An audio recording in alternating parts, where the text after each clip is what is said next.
ইবাদত শুধু অতটুকুই সীমাবদ্ধ নয়, শুধু নামাজ রোজা হজ যাকাত সিয়াম অতটুকুতে সীমাবদ্ধ নয়। ইবাদত ওটাও যেটা আপনি করতেছেন, ইবাদত ওটাও যেটা আল্লাহ আপনাকে নিষেধ করতে বলেছেন, যেটা আল্লাহ আপনাকে বর্জন করতে বলেছেন, ওটাকে ছাড়াও একটা ইবাদত। আপনার মধ্যে অন্যায় রয়েছে, অপরাধ রয়েছে, ওগুলোকে পরিত্যাগ করার একটা ইবাদত। আপনি অন্যায়ের সঙ্গে জড়িত, হারাম রিলেশনের সঙ্গে জড়িত, সুদের সঙ্গে জড়িত, ঘুষের সঙ্গে জড়িত, এই সমস্ত যতগুলো সেক্টরে আপনি জড়িত আছেন সেগুলোকে বর্জন করার একটা কি ইবাদত।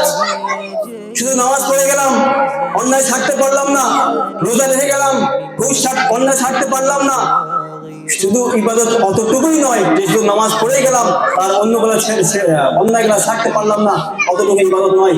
যেমনটা নামাজ পড়া ইবাদত, অন্যায়গুলোকে পরিত্যাগ করা ইবাদত।